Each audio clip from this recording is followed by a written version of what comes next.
Look at all the creamy ham strips. I was exposed to Family Guy far younger than what was recommended, and it was because of the network that also saved the show as well, Adult Swim. Look, you can't expect kids who are watching Cartoon Network not to see Adult Swim at least once in their youth. Do you really think that warning at the beginning of the blog was really going to stop them? No. If anything, it just got them more excited.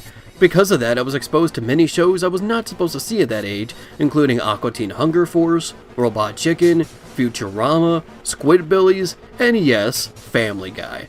It was actually because of Adult Swim that the series is still going to this day. You see, after Season 3 ended, in 2003, Fox announced that they were canceling the show.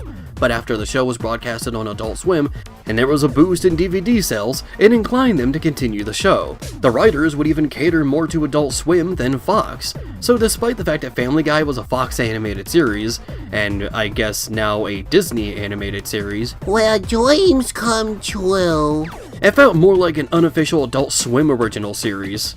Personally, I think the show works as mindless entertainment, an edgy animated series that's crude for the sake of it that I don't think was meant to be taken that seriously. It's good to put on the background as you work on the computer, and yes, the show has had moments where it tried to be serious, but it just came off as fake deep and obnoxious. But those episodes are far and few between, and you won't miss much by skipping them. And that's the best thing about Family Guy. It's an edgy adult cartoon that sometimes tries too hard, but you can jump in at any point for some mindless entertainment.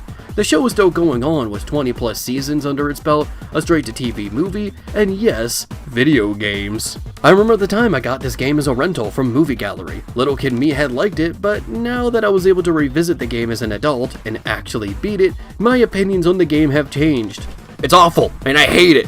But why? Well, let's find out, shall we, as we take a look at Family Guy, the video game. No dogs, I'm allergic.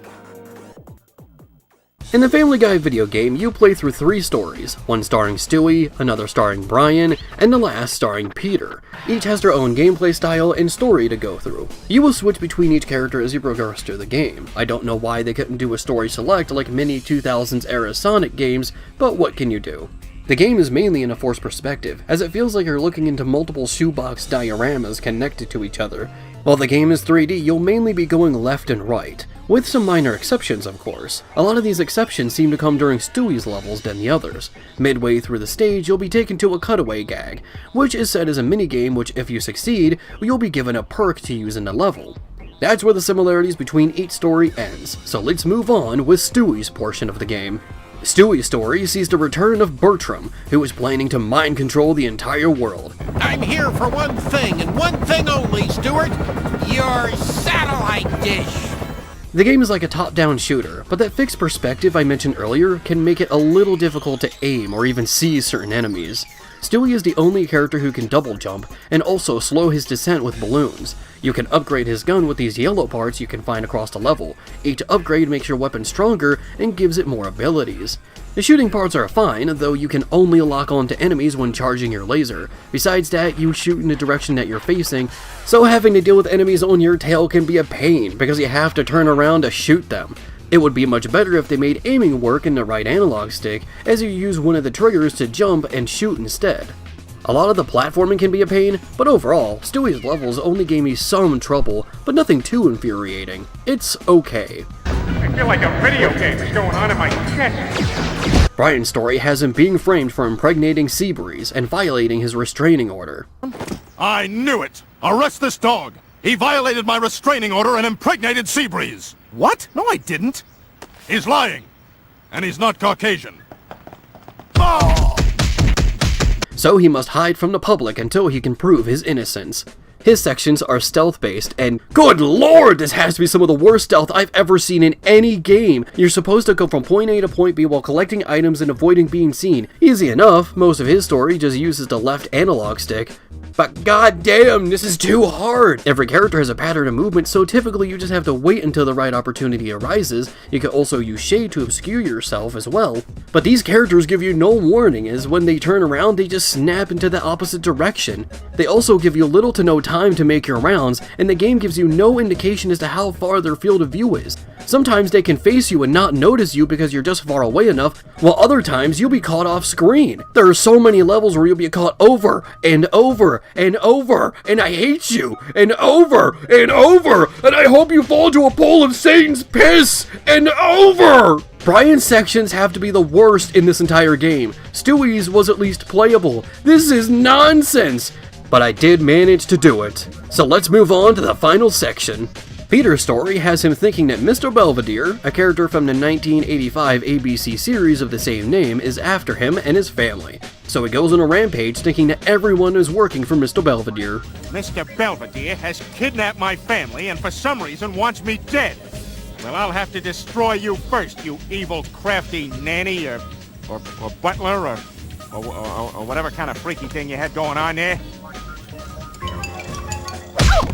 His story is the most basic, but oddly enough the most entertaining. Peter gets hit in the head multiple times in the game, and each time he thinks he's a different persona. Each persona has their own animations and voice lines. I'm sending you to that deluxe apartment in the sky, baby! His gameplay is a side-scrolling beat-em-up, a borderline button masher, but it still matters what attacks you should use. For example, punches work on adults, while you must kick children instead. You also have a number of special moves you can use when the meter is filled. It's not the most fleshed out, but I would argue that Peter's sections are the most fun, and feel the most like an actual game. I had the least amount of trouble and problems here, but there are still a few issues that came up.